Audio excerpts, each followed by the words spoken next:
Assalamualaikum warahmatullahi wabarakatuh. Waalaikumsalam warahmatullahi wabarakatuh. Baik Bu, perkenalkan nama saya Nakita Fianka, mahasiswa semester 3 Fakultas Keperawatan Universitas Hasanuddin. Jadi di sini saya akan melakukan penyuluhan kesehatan terkait diare. Tujuannya sendiri untuk dapat memberikan pemahaman pada ibu terkait penyebab, gejala, cara penanganan, dan bagaimana cara pencegahannya. Untuk sebelum itu, bolehkah saya tahu apa yang ibu ketahui terkait diare ini sebelumnya? Iya, kalau diare itu ya mules, terus BAB terus kadang-kadang juga ada mualnya. Baik, terima kasih banyak Ibu atas pendapatnya. Jadi di sini saya punya brosur yang bisa Ibu pegang sembari saya menjelaskan. Langsung saja mungkin saya akan menjelaskan terkait beberapa hal yang berhubungan dengan diare. Pertama di sini bisa dilihat ada gejala diare. Jadi gejala diare yang paling sering didapatkan itu yang pertama frekuensi BAB-nya atau banyaknya BAB sehari itu bisa lebih dari 3 kali. Kemudian untuk tekstur fesesnya atau bentuk tai dari orang yang terkena diare itu lebih lembek, cair, dan encer, bahkan berair. Sampai sini Ibu bisa paham apa yang saya sampaikan? Selanjutnya terkait di sini ada penyebab diare. Penyebab diare itu ada bermacam-macam. Yang pertama di sini ada infeksi bakteri, virus, atau parasit. Nah, ini tuh biasanya kita dapatkan kalau misalnya anak-anak kecil habis gali-gali tanah, terus tangannya masuk pasir yang sudah terkontaminasi, kemudian makan tidak cuci tangan, nah itu masuk ke dalam tubuh. Nah, untuk yang kedua di sini ada penyebabnya malabsorpsi atau yang biasa kita tahu itu ada kelainan fungsi.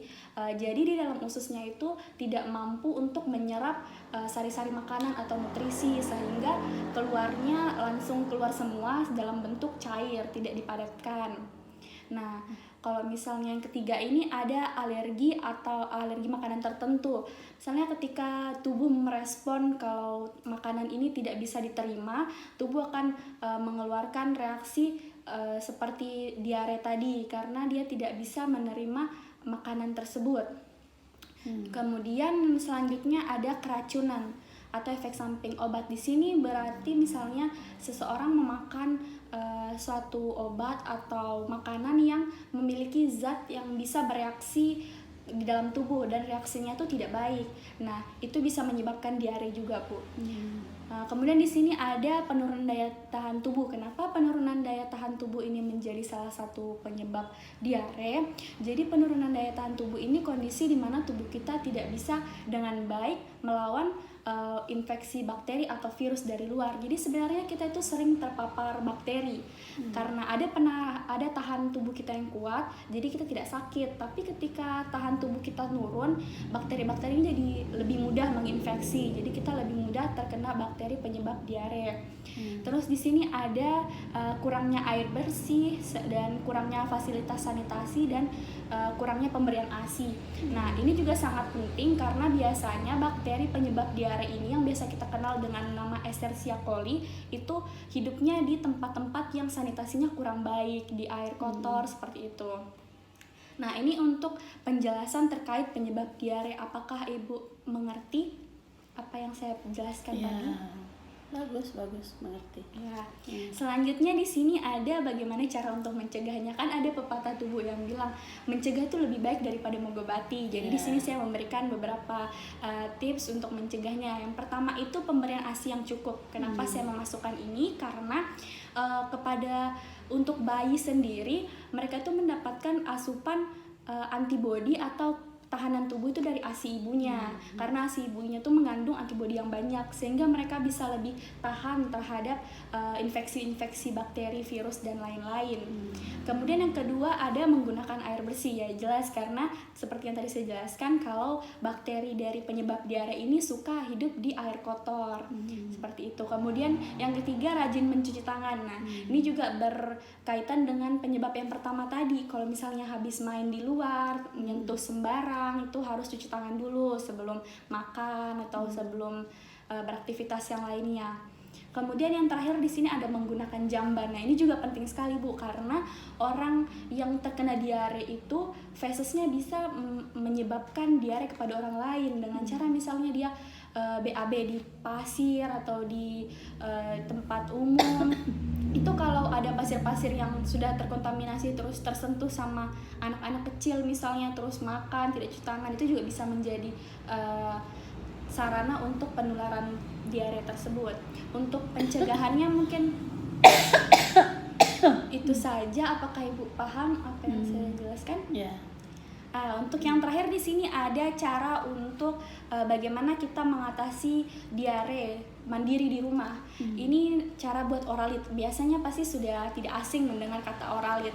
Oralit sendiri ini sudah ada yang berbentuk saset, dijual pasaran di apotik. Dia apotik terdekat sudah ada dijual, cuman biasanya kan kita tinggal jauh dari apotik atau bagaimana, tidak sempat ke apotik, jadi kita bisa buat Oralit ini sendiri.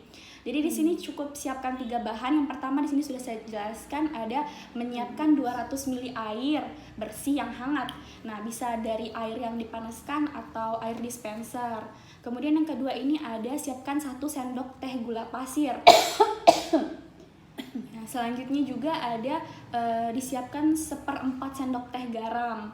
Nah, setelah semua bahan ini sudah siap, bisa dapat dilarutkan ini gula dan garamnya di dalam air bersih yang hangat tadi yang sudah disiapkan. Nah, ini sudah bisa langsung dikonsumsi Bu. Ya, Dan pertama. ya, pertolongan pertama. Kalau misalnya pengonsumsian Oralit ini tidak efektif selama 2-3 hari, mungkin bisa yang terkena diarenya pasiennya dibawa langsung ke puskesmas agar lebih ditindaki apa sebenarnya penyebab diarenya dia. Apakah bagaimana Ibu penjelasan tentang pembuatan Oralit? Ya, mungkin itu saja yang bisa saya jelaskan. Kalau terkait semua yang tadi sudah saya jelaskan, apakah ada yang ingin Ibu tanyakan?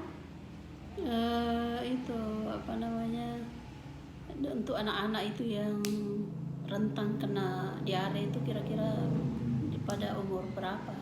Kalau untuk diare ini memang biasanya lebih rentan terkena kepada anak-anak. Karena memang kan dilihat dari penyebab-penyebabnya tadi, lebih banyak anak-anak yang sering main tidak cuci tangan, atau anak-anak yang mendapatkan ASI kurang cukup dari orang tuanya dan memiliki sanitasi yang tidak terlalu diperhatikan. Itu mengapa banyak anak-anak yang sering terkena diare. Tapi ini juga tidak menutup kemungkinan kalau orang dewasa bisa terkena diare.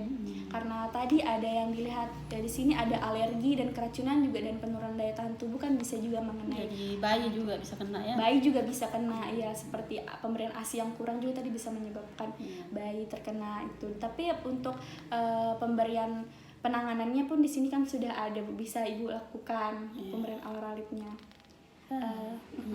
Bagaimana, apakah ada pertanyaan lain Ibu? Ya, mantap. Cukup ya. Kemudian kalau misalnya Ibu ini sekarang tinggal sama siapa Bu? Tinggal sama anak. Tinggal sama anak, tidak bersama suami? Suami di luar kota. Di luar kota. Kalau misalnya suami Ibu datang kemudian Ibu ingin menyampaikan terkait diare ini, bagaimana cara Ibu menyampaikannya? Bisa dipraktekkan kepada saya misalnya? Ya, harus harus bersih ya, cuci tangan, rajin cuci tangan, terus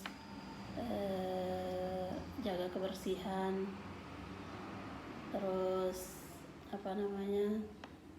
ya menggunakan jamban kalau BAB, pokoknya jaga kebersihan lah. Itu terkait pencegahannya Ibu ya. Kalau misalnya untuk penyebabnya tadi yang Ibu masih ingat itu apa saja Bu, kalau boleh tahu? Penyebabnya itu karena bakteri ya, karena makanan juga, terus ya kekurangan air bersih kan, terus fasilitas sanitasi ya, terus daya tahan tubuh ya, jadi harus mengkonsumsi makanan yang sehat. Baik, terima kasih. Kalau untuk gejalanya yang Ibu ingat seperti apa?